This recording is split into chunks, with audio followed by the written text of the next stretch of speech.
नमस्कार, मैं हूं मृगेंद्र पांडे और आप देख रहे हैं विस्तार न्यूज। आज की हमारी इस चर्चा को आप विस्तार न्यूज के सभी डिजिटल प्लेटफॉर्म पर एक साथ देख सकते हैं। चर्चा का विषय छत्तीसगढ़ की राजनीति से जुड़ा है।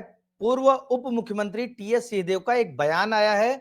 उस बयान के बाद बहुत तेजी से प्रतिक्रिया पॉलिटिकल पार्टीज की भी और उन संगठनों की भी प्रतिक्रिया आ रही है जो पिछली कांग्रेस सरकार में जिनसे वादे किए गए थे। बात हम आज टीएस सिंहदेव के उस बयान की करेंगे जिसमें उन्होंने कहा है कि हमने जो घोषणा पत्र बनाया था उसमें बहुत सारे वादे पूरे नहीं हुए, जिसके कारण कांग्रेस पार्टी को हार का सामना करना पड़ा। क्या वास्तव में कांग्रेस पार्टी ने जो घोषणा पत्र बनाया था वो बिना सोचे समझे बनाया था? क्योंकि आप देखिए, देश भर के चुनावी राजनीति में, चुनावी इतिहास में चर्चा होती है कि जो वादे किए जा रहे हैं आखिर उसे सरकार पूरा कैसे करेगी। मुफ्त की रेवड़ी पर भी चर्चा होती है। मुफ्त की रेवड़ी पर कोर्ट ने भी पूछा कि आखिर ये जो वादे कर रहे हैं आप पूरा कैसे करेंगे, पॉलिटिकल पार्टीज उसका खाका दे। लेकिन अब तक इस तरह की परंपरा नहीं रही है। आज ये चर्चा हम इसलिए भी कर रहे हैं क्योंकि कांग्रेस की घोषणा पत्र समिति के अध्यक्ष थे टीएस सिंहदेव। बहुत सारे लोगों से उन लोगों ने मुलाकात की, उसके बाद घोषणा पत्र तैयार किया, उस पर विश्वास किया जनता ने। छत्तीसगढ़ की जनता ने खास तौर पे बहुत बड़ा भरोसा किया और बड़े मैंडेट दिए। इतनी बड़ी जीत अब तक छत्तीसगढ़ में किसी की नहीं हुई। पिछली अभी जो बीजेपी जीती है वो भी उस जीत के आगे छोटी थी। तो क्या घोषणा पत्र के वादों को पूरा नहीं करने के कारण बीजेपी जो है सत्ता में वापस आई है, कांग्रेस को हार मिली है? इसी विषय पर चर्चा करेंगे। सबसे पहले आप हमारी एक रिपोर्ट देखिए, उसके बाद हमारे जो मेहमान हैं उनसे आपको परिचय कराएंगे।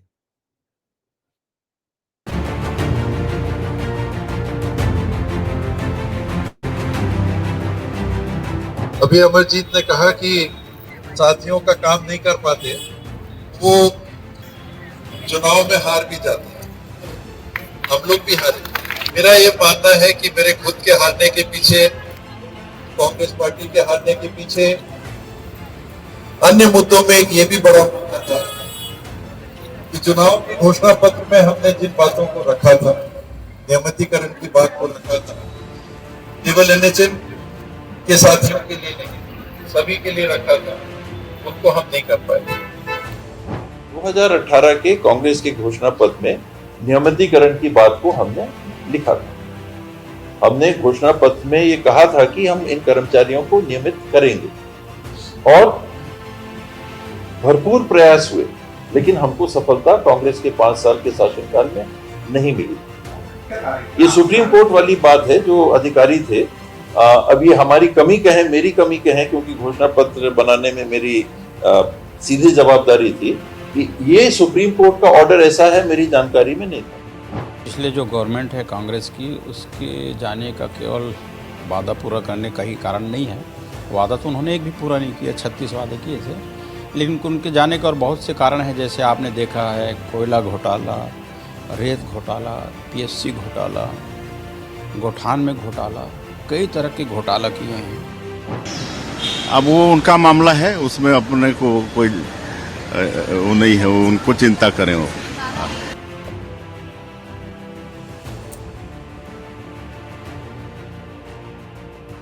मुख्यमंत्री विष्णुदेव साय ने कहा कि उनका मामला है, वो अपनी चिंता करें। आज इसी विषय पर चर्चा करने के लिए हमारे साथ कांग्रेस का पक्ष रखने के लिए अभिमन्यु मिश्रा जी हैं, भाजपा का पक्ष रखने के लिए वासु शर्मा हैं, वरिष्ठ पत्रकार बाबूलाल शर्मा जी हैं, जो कि पिछले 25 साल से जब राज्य का गठन हुआ उसके बाद से पॉलिटिक्स को बहुत करीब से देख रहे हैं, काफी अनुभवी हैं। बाबूलाल शर्मा जी से ही आज शुरुआत करूंगा क्योंकि टीएस सिंहदेव ने जो बोला है, बाबूलाल भैया आप उसे किस तरीके से देखते हैं? क्योंकि कोई भी पॉलिटिकल पार्टी आमतौर पे स्वीकार नहीं करती कि हमसे ये गलती हो गई जिसके कारण सत्ता चली गई, और इसका कांग्रेस की राजनीति पे क्या कुछ असर पड़ेगा? बीजेपी इसको मुद्दा बनाए तो क्या नुकसान होगा? बाबूलाल जी।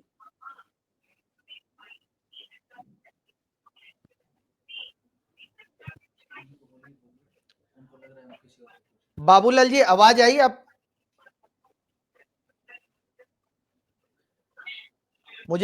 मुझे लगता है बाबूलाल भैया तक आवाज नहीं पहुंच रही है। अभी हम टेक्निकल कर लेंगे। अभिमन्यु जी आपके पास आऊंगा। टीएस सिंहदेव ने बड़े साफ तरीके से कहा कि हमने घोषणा पत्र बनाने में गलती की जिसके कारण हार हो गई। क्या लगता है इतनी साफगोई राजनीति में चलेगी और कांग्रेस को इसका नुकसान नहीं होगा? जी मृगेन जी, सबसे पहले तो आप सभी को नमस्कार और आपके व्यूअर्स को भी नमस्कार। देखिए, ये सारी जो बातें हैं, मैं भी सुन रहा था टीएस सिंहदेव जी की बातें, जो उन्होंने कहा कि जो हमने घोषणा पत्र बनाया था, घोषणा पत्र में गलती की बात नहीं कही। मुझे ऐसा लगता है कि उसको क्रियान्वयन करने में जो कुछ मामले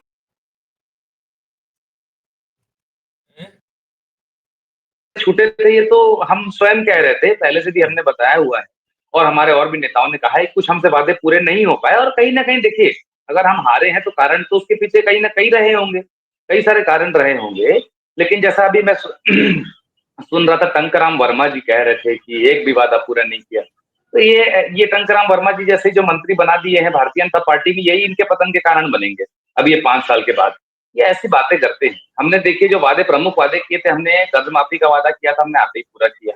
और ऐसे कई वादे हैं, जो जैसे वनोपज खरीदने के वादों से लेकर के 2500 रुपए धान का देने से लेकर के तेंदुपत्ता से लेकर के बहुत सारे ऐसे वादे हमारे ऐसे हैं, जो हमने पूरे किए। हाँ, कुछ वादे रह गए हैं और उसमें ये वाला भी एक मामला था, चूंकि टीएस सिंहदेव साहब जो है वो इससे जुड़े हुए थे, विभाग से विभागीय मंत्री थे, तो उन्होंने जो बात बताई है, तो देखिए सबसे पहली बात तो ये है कि बहुत ही हिम्मत का काम है मृगेन जी। जैसा आप भी बोल रहे थे कि गलतियां सबसे होती हैं, कोई ऐसा व्यक्ति नहीं जिससे गलतियां ना हो, लेकिन अपने गलती जो माने, वो बहुत बड़ी हिम्मत का काम है। तो ठीक गलती मानने ठीक वाला है, काम किया है मैंने। और हिम्मत का मृगेन काम जी, किए हैं। नहीं नहीं, हिम्मत का काम बीजेपी वालों ने भी किया है। ऐसा नहीं कि विजय बघेल जी ने सवाल नहीं उठाया, घोषणा पत्र को लेकर प्रमुख वो थे घोषणा पत्र में बनाने में, समिति में। उसके अलावा पुरंदर मिश्रा जी से लेकर के और भी इनके नेताओं ने लगातार सवाल उठाए इनके ही घोषणा पत्र के ऊपर। और ये एनएचएम मामले में भी वो लोग एनएचएम कर्मियों के साथ खड़े हुए। तो ये सारी बातें, गलतियां सब सरकारों से होती है मृगेन जी, लेकिन मानना बड़ी हिम्मत की बात है। ठीक है, वासु जी के पास आऊंगा। हमारे साथ जो है अशोक उइके जी हैं, जो एनएचएम कर्मचारी संघ के नेता हैं, लगातार प्रदर्शन कर रहे हैं। अशोक जी, आपका भी बहुत बहुत स्वागत है, आपके पास आऊंगा। पहले वासु जी से जवाब ले लेता हूं। वासु जी, क्या लगता है बीजेपी इसको मुद्दा बनाएगी? टीएस सिंहदेव का इतने साफ तरीके से कहना कि हमने गलती की, तो फिर आप गलती करेंगे तो आप पर जनता कैसे भरोसा करेगी अगले चुनाव में? वासु जी। देखिए मिगेन जी, कांग्रेस पार्टी जिस प्रकार का झूठा घोषणा पत्र तैयार की थी और जनता से वोट लिया, जनता ने इनको काफी भरोसे से सत्ता में 65 सीटों के साथ जनता ने इनको बैठाया था। लेकिन इन्होंने जनता के साथ सत्ता आते ही कोटारा घाट चालू कर दिया गया। टीएस बाबा का केवल एनएचएम वाले में बयान नहीं है, उन्होंने ये भी कहा कि भ्रष्टाचार के भी मामले बड़े गंभीर हैं। भ्रष्टाचार किस प्रकार कांग्रेस के राज में हुआ, हर विभाग में भ्रष्टाचार फैला रहा, उन्होंने भी इस पर टिप्पणी की। बाकी सारा एनएचएम का जब मामला है तो उन्होंने कहा था नियमितीकरण, और मुझे जहां तक जानकारी कि 10 मांगे एनएचएम कर्मचारियों की है, उसमें से 5 मांगे भारतीय जनता पार्टी की सरकार ने मान ली है। और 5 मांगे, क्योंकि ये केंद्र का अधीन का मामला है, लगभग 60% पैसा केंद्र से आता है, 40% राज्य सरकारें देती है, तो उसको भी माननीय मुख्यमंत्री जी ने लेटर के माध्यम से लिखा, उसके बाद भी होगा। लेकिन अगर इस प्रकार से होगा, क्योंकि छत्तीसगढ़ के स्वास्थ्य की समस्या है, स्वास्थ्य के लिए किया करना है एनएचएम वाले भाई बहनों को, उसका भी ख्याल उनको रखना पड़ेगा। जब आपकी सारी मांगे भारतीय जनता पार्टी कह रहे हैं कि बहुत सारी मांग मान लिए हैं। मैं अशोक उइके जी के पास आऊंगा। अशोक उइके जी, आप लोगों की डिमांड क्या थी और क्या कांग्रेस सरकार में क्या पूरा नहीं हुआ और बीजेपी सरकार में क्या पूरा हुआ? इससे पहले आप स्पष्ट बता दें, उसके बाद हम चर्चा को और आगे चाह रहा हूँ।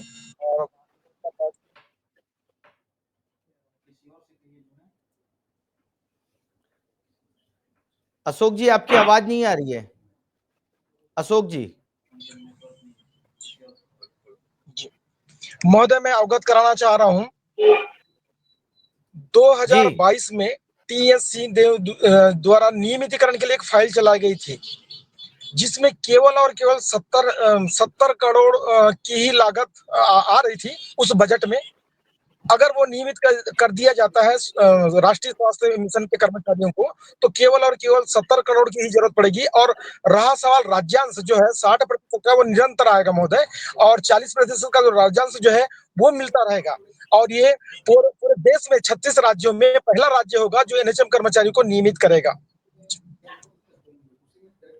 तो अभी आप लोगों की कौन कौन सी मांग पूरी हो गई है? राज्य सरकार ने कौन कौन सी मांग पूरी कर ली है? रहा भाजपा के जो प्रवक्ता जो बोल रहे हैं, माननीय महोदय, आप जो 5 हमारी प्रमुख जो 10 मांगे हैं, उस 10 मांगों से 5 की घोषणा कर रहे हैं, तो कहीं पे भी लिखित नहीं है, कहीं पे भी नहीं है। हमारी प्रमुख हमारी प्रमुख जी राज्य सरकार से अभी तक कोई भी मांग हमारी पूरी नहीं हुई है। केवल और केवल एक ही मांग पूरी हुई है 10 में से, वो है 30 दिन का संवैतनिक अवकाश। बाकी सारी मांगे जो है यथा भ्रामक जानकारी जो है स्वास्थ्य मंत्री जी द्वारा फैलाई जा रही है। उसका लेटर है लिखित में आज पर्यंत तक नहीं मिला है, इस कारण निरंतर हड़ताल चल रही है। और मैं आपके चैनल के माध्यम से ये बताना चाह रहा हूँ, पूरे प्रदेश में जो है 6239 स्वास्थ्य सेवाएं पूरी तरह चरमरा गई है और वो राजधानी में 334 ऐसी संस्थाएं जहां पे ताले लगे हुए हैं। ठीक है वासु जी, आप कह रहे हैं 5 मांगे पूरी हो गई और जो उइके जी हैं वो कह रहे हैं कि सिर्फ एक ही हुई है लिखित। क्या अड़चन आ रही है, कहाँ दिक्कत है, लिखित देने में क्या तकलीफ है? घोषणा पत्र में जो लिखा गया है। देखिए मिगेन जी, अब जो उइके से भाई बैठे हैं हमारे, उन्होंने जो 10 मांगे रखी थी, मैं आपको 5 मांगे बता देता हूं जो सरकार सरकार ने कह दिया कि हम इसके निर्माण करेंगे। हो सकता है कुछ देरी लगेगी, लेकिन निश्चित रूप से सरकार ने इसको कहा, स्पष्ट रूप से कहा है। मैं मांगे भी बता देता हूं जो मानी गई है। 27% वेतन वृद्धि की मांगे मान ली गई है। सीआर का कार्यान्वयन उनके में पारदर्शी तरीके से वो मानी गई है। मेडिकल जो अभी भाई साहब कह रहे थे 30 दिन वाला, वो मान लिया गया है। पारदर्शिता स्थानांतरण नीति वो मान ली गई है। 10 लाख तक कैशलेस चिकित्सा बीमा ये मान लिए, ये निर्णय मान लिया गया। सरकार ने भी स्पष्ट किया है कि हम 5 मांगे आपकी मान चुके हैं और 5 मांगे के लिए हम ये नहीं करें कि हम पूरा नहीं करेंगे। हम सरकार के द्वारा केंद्र सरकार को लेटर भी लिख रहे हैं और जल्द से जल्द ये मांग पूरा हो इसकी भी चिंता कर रहे हैं। लेकिन कम से कम एनएचएम के जो कर्मचारी हैं उनको भी ये ख्याल रखना चाहिए कि स्वास्थ्य सेवा छत्तीसगढ़ की जनता के लिए है, छत्तीसगढ़ की जनता के लिए हमको काम करना है। कुछ अगर आपकी बातें अगर कांग्रेस की सरकार ने नहीं मानी, कम से कम भारतीय जनता पार्टी की सरकार ने इस 2 साल में आपकी 5 मांगों को मानी तो, और आगे भी कह रही कि हम आपकी मांगों को पूरा करेंगे। हम झूठ बोलने वाली सरकार नहीं है, हम काम करने वाली सरकार है, क्योंकि हमने जो वादे मिगेन जी किए थे उसको धीरे धीरे पूरे कर रहे हैं हम। ठीक है, आप वादे पूरा कर रहे हैं। अभिमन्यु जी, अभी उइके जी ने बताया कि 70 करोड़ रुपए सिर्फ लगने थे राज्य सरकार के। क्या लग रहा है भूपेश बघेल और टीएस सिंहदेव के विवाद के कारण इतना बड़ा बखेड़ा हुआ? क्योंकि 70 करोड़ रुपए मुझे लगता है राज्य सरकार के लिए कोई बहुत बड़ी राशि नहीं है। दूसरा, वो राशि छत्तीसगढ़ के लोगों के ही हित में आती, क्योंकि यहीं के कर्मचारी भी हैं और जिनकी सेवा करते हैं वो भी छत्तीसगढ़ के हैं। क्या लगता है टीएस भूपेश बघेल विवाद के कारण ये पैसा नहीं हुआ और आज ये विवाद की स्थिति और ये बयान देना पड़ रहा है? अभिमन्यु जी। देखिए मृगेन जी, अगर ऐसा कुछ होता जिस प्रकार की बात आप बता रहे हैं, तो अभी 2 साल से तो टीएस सिंहदेव जी सरकार में नहीं है, ना भूपेश बघेल जी सरकार में नहीं है, तो 70 करोड़ का काम क्यों नहीं हो पा रहा है? फिर भारतीय जनता पार्टी क्यों नहीं कर पा रही? देखिए, टीएस सिंहदेव जी ने भी साफ इस मामले को कहा कि हमने प्रयास किए लेकिन प्रयास सफल नहीं हो पाए। तो हम यही चाह रहे थे कि यहाँ पे जो मुद्दा है उस पे ओरिएंटेड बात होनी चाहिए और एनएचएम कर्मचारियों की जो समस्या है उनका हल की बात होनी चाहिए। आरोप प्रत्यारोप तक नहीं जाना चाहता था, लेकिन अब क्योंकि आरोप लगाए गए हैं भारतीय जनता पार्टी के प्रवक्ता के द्वारा, तो फिर आरोप तो हम भी लगा सकते हैं। बहुत सारी चीजें हैं। आपने युवाओं को 50% सब्सिडी में लोन देने का वादा किया था, आपने 1 लाख सरकारी पद भरने के वादे किए थे। ऐसे कई सारे वादे हैं एनएचएम कर्मियों के साथ साथ जो अभी जिनका कोई अता पता नहीं है। अब उसके बाद देखिए क्या है, भारतीय जनता पार्टी की जो सरकार जहां ये बनाते हैं तो केवल आरोप, 5 साल की हमारी सरकार पर आरोप लगाएंगे और दूसरा अपनी बातों को थोपने का काम। अभी देखिए हमारे साथ जो कर्मचारी जुड़े हुए थे उन्होंने साफ बताया ऐसा कुछ लिखित में नहीं है हमारे पास, और एक मांग पूरी की गई है, लेकिन तब भी वासु जी मानने के तैयार नहीं थे। तो ऐसा है कि उनको दिखा दें वासु जी कोई लिखित में ऐसा आदेश आया हो कि 5 मांगों को जो माना गया है, देखिए आश्वासन दिया गया हो, मौखिक रूप पे इसको कोई मानना नहीं कहा जाएगा। अगर कोई आदेश ऐसा आया है जिसमें ऐसा माना गया है कि यहाँ पे उनकी 5 मांगे मान ली जाती हैं, तो जरूर दिखाने का काम करें, उससे उनको भी संतुष्टि मिलेगी। लेकिन यहाँ क्या हो रहा है, यहाँ बात राजनीति में फंस जा रही है बीच में। यहाँ हो रही है कि आपकी सरकार में ये हुआ, आपकी सरकार में वैसा हुआ, इनकी सरकार में वो नहीं हुआ। मैं यही बता रहा था नगेन जी थोड़ी देर पहले कि इनके सरकार में क्या अभी नेता मंत्री लेटर नहीं लिख रहे हैं, अपने मोदी की गारंटी पूरी नहीं हो रही है इसका आरोप क्या लगा नहीं रहे हैं सरकार के ऊपर?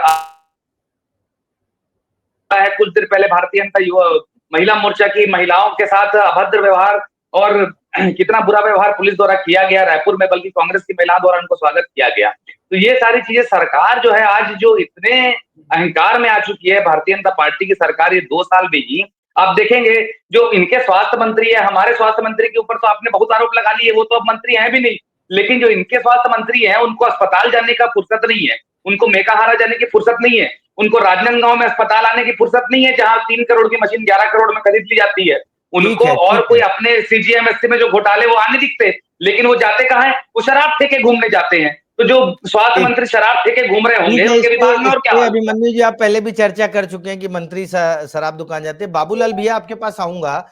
मैं थोड़ा इस पूरे मामले को पॉलिटिकल समझना चाहता हूं। छत्तीसगढ़ में टीएस सिंहदेव बहुत साफगोई से बात रखते हैं। आज कल उन्होंने कहा कि एनएचएम कर्मचारियों का मुद्दा हो, उनकी समस्या सॉल्व नहीं कर पाए। घोषणा पत्र जो बनाया गया, उन्होंने स्वीकार किया कि हमने इसमें ये नहीं देखा कि कोर्ट में मामला है और इसको सरकार बनने पर पूरा किया जा सकता है या नहीं। क्या लगता है इतना साफगोई राजनीति में जो है सही है? क्योंकि अगर बीजेपी इसे मुद्दा बनाती है और एक बड़ा सेटबैक हो सकता है कांग्रेस के लिए कि आप जो वादे करते हैं उसे पूरा नहीं करते और आपके पूर्व मंत्री, पूर्व उप मुख्यमंत्री स्वीकार करते हैं। क्या लगता है आपको बाबूलाल जी? देखिए, सबसे पहले तो मैं ये बताऊं कि हम चाहते हैं सब लोग कि राजनीति में साफगोई होनी चाहिए। जो गलती है गलती स्वीकार करनी चाहिए, गलती नहीं है ना बोलना चाहिए। और देखिए, अधिकांश आम लोगों और राजनेताओं का ये सोच है कि बाबा कभी झूठ नहीं बोलते, वो सच बोलते हैं। तो निश्चित रूप से कहीं ना कहीं अधिकांश प्रतिशत जो है उनकी बात में दम है और कहीं ना कहीं वो सच कह रहे हैं। पिछली सरकार के दौरान भी ये हड़ताल हुई थी, उस समय कोई निर्णय तक नहीं पहुंच पाई सरकार। उस कारण जो है ये पेंडिंग में रह गया। अब ये नई सरकार जो आई है, इस नई सरकार के सामने ये बड़ी समस्या बन के सामने आया है। और निश्चित रूप से मेरा कहना ये है कि इनकी मांगों को लेकर के जो है किसी न किसी हाल में कहीं ना कहीं जो है मानवीयता का आधार बनना चाहिए। और सांसद विजय बघेल ने इनको सपोर्ट किया है, इनका समर्थन किया है। मेरा कहना ये है कि उनको अपनी जिम्मेदारी लेना चाहिए। केंद्र ये भारतीय जनता पार्टी कह रही है कि 5 मांगे मान ली गई है, 5 मांगे पर काम हो रहा है और 5 मांगे जो है केंद्र सरकार के पाले में है, वहां निर्णय हो सकता है, हम उसका निर्णय नहीं कर सकते। तो सांसद अगर समर्थन कर रहे हैं तो सांसद और पूरे 10 सांसदों को इस बात की जिम्मेदारी ले लेनी चाहिए कि इनके बारे में केंद्र में जाकर के जो है एक साथ 10 के 10 जाकर के ये बात को रखें कि हमारे प्रदेश में इस तरह की परेशानियां हैं, उसे दूर करने के लिए केंद्र की सहायता चाहिए और क्या उसका रिजल्ट आता है कोशिश करनी चाहिए कि रिजल्ट लाएं। तो ये स्थितियां जो है वो हैं। बाबा जो है वो सच बोलते हैं, इसमें मेरे को भी कोई गुरेज नहीं है बोलने में कि वो बाबा सच बोलते हैं, गलत कभी बोलते नहीं। लेकिन बाबा के सच बोलने से कांग्रेस का नुकसान तो नहीं हो जाएगा? आपको नहीं लगता कांग्रेस का नुकसान हो जाएगा? देखिए, बाबा जो है सच बोलते समय नुकसान और फायदे की बात कभी सोचते नहीं है, मैंने देखा है। उन्होंने इस्तीफा दे दिया था, आपको ध्यान होगा ना, सच बोल करके इस्तीफा दे दिया था, जिसका भारतीय जनता पार्टी ने भरपूर राजनीतिक फायदा उठाया।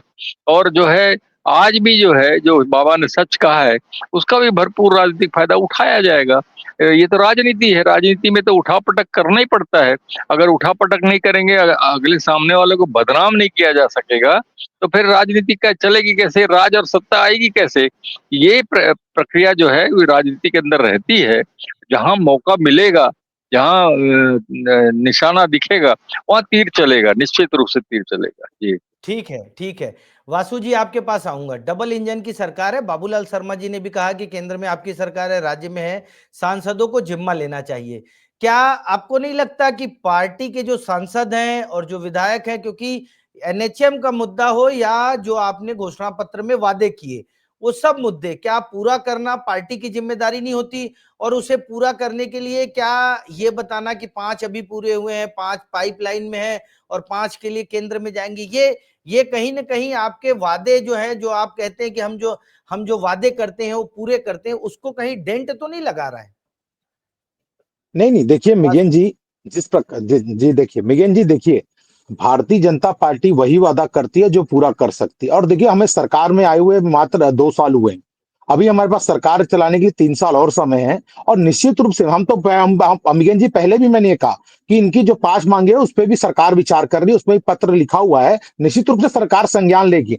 और जहां तक बात है अभी अभी हमारे भाई कह रहे थे कि कब हुआ था, तो राष्ट्रीय स्वास्थ्य मिशन जो अभी जब 13/8/2025 को दोपहर 12 बजे ये बैठक हुई, जिसमें मैंने 5 जो पॉइंट बताए आपको, उसमें ये निर्णय लिया गया कि हम ये बातें मानेंगे, मान ली गई है उनकी। इस आधार पे मैं इस बात को कह रहा हूं, हमने झूठ नहीं कहा, हमने ये बात कहा कि हमने मानी है 5 मांगे, और 5 मांगे और भी विचार कर रहे हैं, निश्चित रूप से समय समय पूरी बात करेंगे। अरे अब अरे सुन तो लो भैया, आप तो अरे झूठ बोल रहे हो यार। देखिए ऐसा मिगेन जी, अरे झूठ आपकी बात, अरे पूछ लो पूछ लो। उसके आधार पर आपने वोट लिया था, लेकिन कुछ काम नहीं किया, उसने थोड़ा शांत हो जाए। हमारी सरकार है, हमारे सांसद भी हमारे सांसद भी हमारे सांसद लोग भी काम कर रहे हैं, निश्चित रूप से सांसद लोग भी बात रख रहे हैं, और छत्तीसगढ़ के मुद्दे में झूठ बोल रहे हैं, चर्चा नहीं है। अरे झूठ आप बोल रहे हो, आपने क्या किया, कुछ किया 5 साल में? तो बताओ, हमने तो किया, वो बता रहे हैं। अरे आप क्या किए सत्ता में आके क्या किए 5 साल आप लोगों ने, बताइए फिर आप। हमने क्या किए, तो क्यों नहीं पूछेंगे आपसे? सत्ता लिए जब सत्ता में आए थे तो क्यों काम नहीं कर पाए आप? सवाल तो बनेगा ना भाई आपसे, क्यों नहीं बोले? झूठ कौन बोल रहा है? अरे झूठ नहीं बोल रहे हैं, मैं दिखा देता हूँ। झूठ नहीं बोल रहे भैया, झूठ बोल रहा है। अरे भैया, मेरी बात सुन लो अभिमन्यु जी, जो बातें मैंने कही है आप जाके चेक कर लीजिए, नहीं तो बताइए कि नहीं हाँ ये गलत है। ऐसे हवा बात नहीं चलेगी। जो बात सरकार मानी है उसको बता रहे हैं, आपके सरकार में एक भी बातें नहीं मानी गई, उसकी बात कहां से आएगी? आपकी सरकार में एक भी बातें मानी नहीं गई। आप भारतीय जनता पार्टी की मात्र 2 साल में निर्णय लिया गया, और काम तो किया गया कम से कम मैंने कर्मचारियों के लिए। आपने तो एक भी काम नहीं कर पाया था, नियमितीकरण की बात कही गई, झूठ बोल के वोट ले लिया, लेकिन उनके लिए एक भी काम 5 साल में नहीं किया। अब कांग्रेस पार्टी बड़ा घड़ियाली आंसू बहा रही है। अब आंसू बहाने से कुछ नहीं होगा, आंसू बहाने का टाइम चला गया, आंसू मत बहाइए। उन लोग भी समझ रहे हैं, मामला बताओ। 5 बजे तक उन लोग को बर्खास्त करने का आप लोगों ने ऑर्डर पास किया है कि 5 बजे तक हटे नहीं तो बर्खास्त कर देंगे, ये आपको पता है कि नहीं पता है? मिगेन जी देखिए, स्पष्ट है, हमने कहा है कि भाई छत्तीसगढ़ के स्वास्थ्य, लोगों के स्वास्थ्य की चिंता है, क्योंकि हमने आपकी 5 मांग ली है, आगे भी आपकी बात कर रहे हैं, तो कम से कम छत्तीसगढ़ के, उनको भी छत्तीसगढ़ के लिए, जनता के लिए आगे आना चाहिए, काम करना चाहिए। सरकार कह रही है, कंधे से कंधा मिला के आपके साथ खड़ी है, कांग्रेस की झूठी बातें नहीं कर रहे हैं, लेकिन नियम के तहत कार्रवाई, नियम के तहत काम हो रहा है। पूछ लीजिए, कर्मचारी हमारे साथ जुड़े हुए हैं, आप उनसे पूछ लीजिए। ठीक है, अरे नियम के तहत काम होता है भैया अभिमन्यु जी। अरे आपका नियम मत बताओ मेरे को, अपना नियम अपने पास रखो। उइके जी आप हमारे साथ जुड़े हैं, आप तक आवाज आ रही होगी। क्या आज जो अल्टीमेटम दिया गया है काम पर वापस लौटने का, आप लोग काम पर वापस लौट रहे हैं? और अगर नहीं लौट रहे हैं तो उसके पीछे क्या कारण है, क्या दिक्कत है जिसके कारण आप लोग काम पर नहीं लौट रहे हैं? उइके जी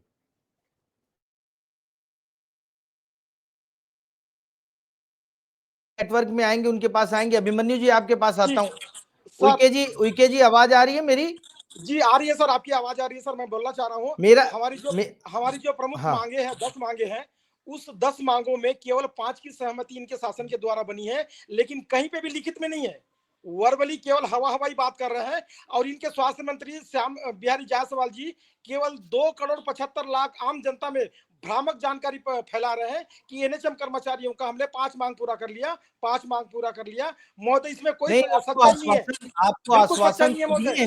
केवल और केवल एक ही मांग से हुई है महोदय, वो है 30 दिनों का संवैधानिक अवकाश।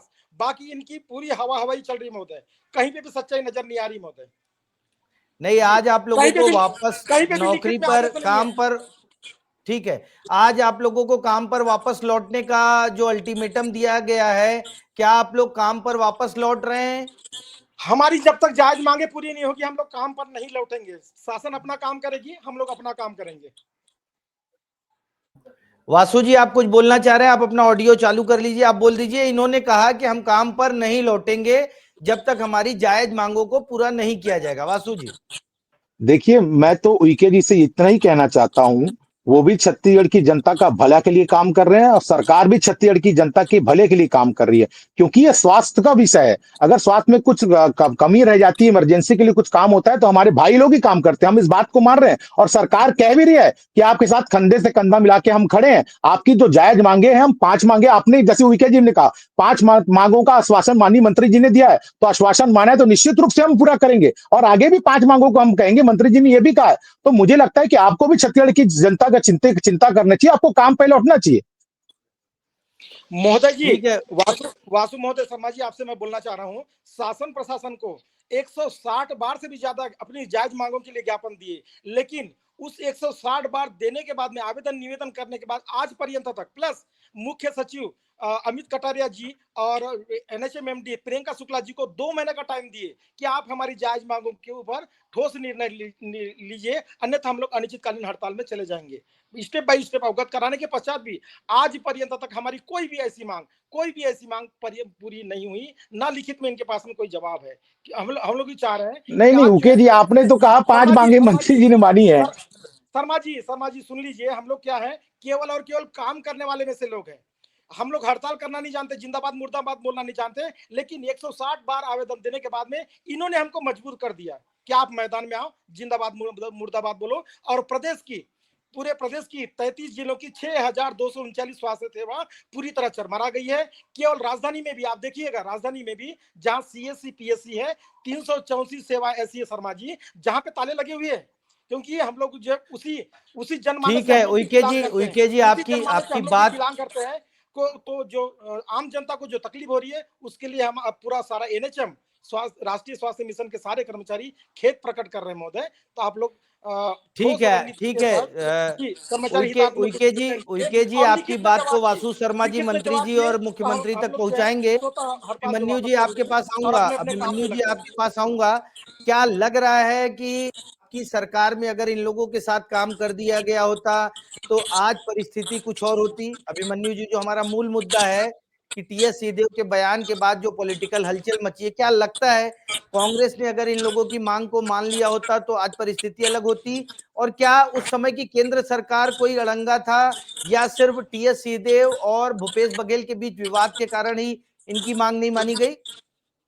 अभिमन्यु जी। देखिए मृगेन जी, मैंने पहले भी कहा, हमारे मंत्री टीएस सिंहदेव जी जो उप मुख्यमंत्री थे पूर्व, उन्होंने भी यही बात कही कि हम मांग पूरी करने में असमर्थ रहे। इसका मतलब क्या है कि हम मांग पूरी कर लिए होते तो बिल्कुल सही बात थी, इनको परेशानी नहीं होती। आज जो परेशानी झेलनी पड़ रही है, हम तो अपनी गलती मान रहे हैं। लेकिन बात यह है कि आज की सरकार जो है वो केवल इतना ही बोल के अपनी जिम्मेदारी से बच नहीं सकती कि आप पिछले सरकार ने नहीं किया तो उनकी लड़ाई थी तो फलाना था, वो सब गुजरे जमाने की बातें हो गई। ये सब था नहीं था, ये बात खत्म हो गई। आज सरकार जो है वो क्या कर रही है, और अगर मान लीजिए दुहाई दे रहे थे वासु जी जो है कि स्वास्थ्य व्यवस्था की, तो आज सरकारी अस्पतालों में स्वास्थ्य व्यवस्था क्या है? पूरा रेफर सेंटर बना के रख दिए हैं। हर डॉक्टर के अपने अपने अस्पताल चल रहे हैं, मरीज आता है वहां पे अपने अस्पताल में उन लोग को भेजने का काम करता है।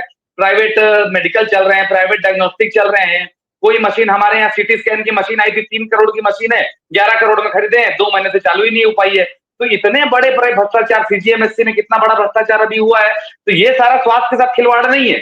जो सलाइन बोतलें आई हैं वो लोगों को चढ़ाई जा रही है तो उनके शरीर में शिवरिंग आ रही है, ये सब स्वास्थ्य के साथ खिलवाड़ नहीं है? तो इतना भ्रष्टाचार जो चल रहा है, इसमें अगर ज्ञान देने के पहले सिर्फ एनएचएम कर्मी अगर जो अपने हड़ताल पे अपने हक के लिए बैठ गए तो सारी स्वास्थ्य व्यवस्था चरमरा गई। लेकिन ये जो लोगों की जान से खिलवाड़ किया जा रहा है, 19 वर्ष मेडिकल कॉलेज में बिना मतलब के रात भर उसका, क्योंकि उसको डॉक्टर देखने नहीं आया, उन्होंने जान गंवा दी।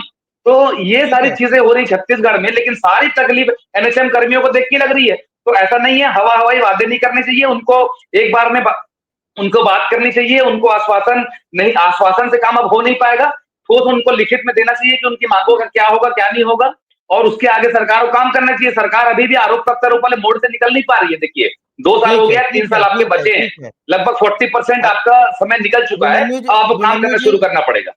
अभिमन्यु जी, आपने बहुत सही बात कही। वासु जी, आपके पास आऊंगा, एक फाइनल कमेंट लूंगा। क्या सिर्फ मौखिक आश्वासन से ही काम चलेगा, या सरकार की तरफ से, मंत्री की तरफ से, या आप लोग जो पार्टी के लोग हैं, क्या ऐसा कुछ व्यवस्था करने वाले हैं जिससे एनएचएम कर्मचारियों को कुछ लिखित आश्वासन मिले और वो हड़ताल से वापस लौटे?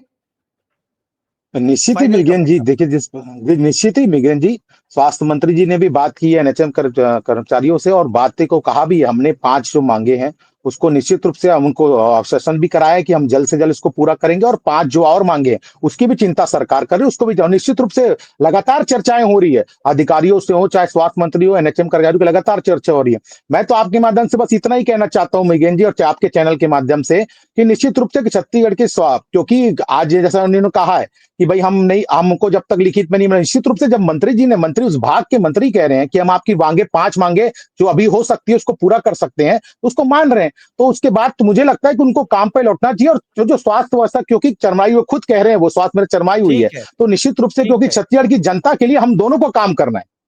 ठीक है, जनता के लिए काम करना है। मैं उइके जी, क्या लगता है कि सिर्फ लिखित आश्वासन के बाद ही आप लोग लौटेंगे? एक शॉर्ट कमेंट लूंगा, क्योंकि आपने अपनी जी सारी बात रख दी है। लिखित आश्वासन के बाद ही आप लोग वापस लौटेंगे काम पर? जी जी पांडे महोदय जी, आप बहुत अच्छी बात बोले हैं कि जब तक कि लिखित में आदेश नहीं मिलता तब तक हमारी हड़ताल वापस नहीं होगी। मैं स्वास्थ्य मंत्री जी महोदय से ये बोलना चाह रहा हूँ, जिन्होंने 5 मांगों का हवाला दिया वो लिखित में दे दे, बची शेष 5 मांगे उसके लिए 2 या 3 महीने का टाइम बोले कि हम लोग जो आपका सर्विलेंस कर देंगे, हम लोग जो आपके पब्लिक हेल्थ केयर की व्यवस्था कर देंगे और आपका ग्रेड पे दे देंगे। 2 या 3 महीने का टाइम दे दीजिए, हम लोग आधे घंटे में हाँ ग्रेड पे ठीक लागू है, कर दे, आधे घंटे में महोदय हम लोग हड़ताल वापस कर देंगे और अपने काम पे जो है लग जाएंगे। ठीक है, ठीक है। बाबूलाल भैया, आपसे एक फाइनल कमेंट लूंगा। ये जो टीएस सिंहदेव का बयान आया, एनएचएम कर्मचारियों की जो समस्या है और सरकार का रुख, इन तीनों को आप कैसे देखते हैं? इसका समाधान क्या होना चाहिए? हाँ रवि, और क्या कांग्रेस जो है बस हो ऐसा रहा है, कुछ बताना। कांग्रेस के नेताओं का ऐसा कुछ है कि बाद में बीजेपी से मुद्दा बनाकर इस मुद्दे को 3 साल आगे ले जाए और चुनाव में इसे मुद्दा बना ले? बाबूलाल भैया, माइक माइक अनम्यूट कर लीजिए, आप माइक अनम्यूट कर लीजिए।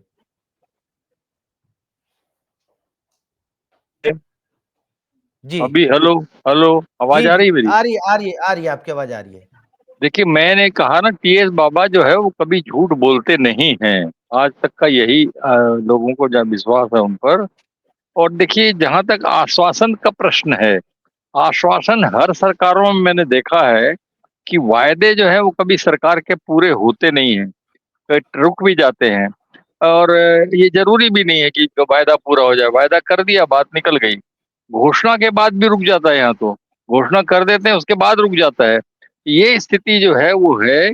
और जो है कर्मचारी के जो बैठे हैं, उन्होंने जो बात कही है वो उन्होंने कहा 10 मांगे जब तक लिखित में आश्वासन नहीं मिलेगा, 10 मांग का, तो उसमें से 5 मांग तो केंद्र सरकार के पाले में है। अब सवाल ये आता है कि क्या है क्या नहीं है। तो देखिए, सम्मानजनक वेतन की एक मांग है इनकी, वो तो मिलना चाहिए। वो तो राज्य सरकार कर सकती है, मैं जहां तक समझता हूँ। नियमितीकरण भले ही उलझा हुआ मामला मानता हूं मैं कि नियमितीकरण का मसला जो है वो उलझा हुआ है। और एक स्थिति ये है कि धमकी दे करके जो है खत्म करने की कोशिश करना जो है वो ठीक नहीं है। उन पर सहानुभूति पूर्वक विचार होना चाहिए। ये भी आपके आपके ही अंग है, ये कहीं बाहरी लोग नहीं है, आपके अंग है, आपका आपको इनकी जरूरत है। बगैर जरूरत नहीं है, ऐसा नहीं है कि एक झटके में सबको बाहर कर देंगे, मुश्किल है। तो इसलिए जो है सहानुभूति पूर्वक विचार करके जो है इनकी इसकी बातें निकालना चाहिए। और मैंने कह दिया, पहले भी कहा कि जो भी केंद्र का मसला है, सांसद सब मिल करके उसको सुलझाएं, मुख्यमंत्री को साथ लेकर जाएं और केंद्र में बैठ करके इसकी बात करें, स्वास्थ्य मंत्री को भी ले जाएं। तो कहीं ना कहीं अगर आप सकारात्मक सोचेंगे तो सकारात्मक होगा। और सही अब आप बात है। कहते हैं वायदा और आश्वासन, तो वायदा और आश्वासन में कर्मचारियों को मैं समझता हूँ आज तक वो कई बार भोग चुके हैं, उनको विश्वास जरा कम ही होता है। जी ठीक है, जैसा बाबूलाल शर्मा जी ने कहा कि वादा और आश्वासन से काम नहीं चलेगा, एक सकारात्मक पहल होनी चाहिए। सांसद, विधायक, मंत्री केंद्र सरकार के पास जाएं, केंद्र में मंत्री से मिलें, एक पहल हो। लेकिन इन सब के बीच जो टीएस सिंहदेव का बयान आया और उस बयान के बाद अब ये देखना होगा बीजेपी उनके इस बयान को किस तरीके से प्ले करती है। क्या एनएचएम कर्मचारियों की जो 10 मांगे हैं अगर 3 साल पूरी नहीं होती हैं तो टीएस सिंहदेव एक बार फिर चुनावी मुद्दे में रहेंगे? इन सब को हम देखेंगे, समझेंगे, क्योंकि ये आने वाले समय की बात है। आज की चर्चा को यहीं विराम देते हैं। आप सभी का बहुत बहुत धन्यवाद इस चर्चा में शामिल होने के लिए। कल किसी और विषय को लेकर एक बार फिर हाजिर होंगे। नमस्कार।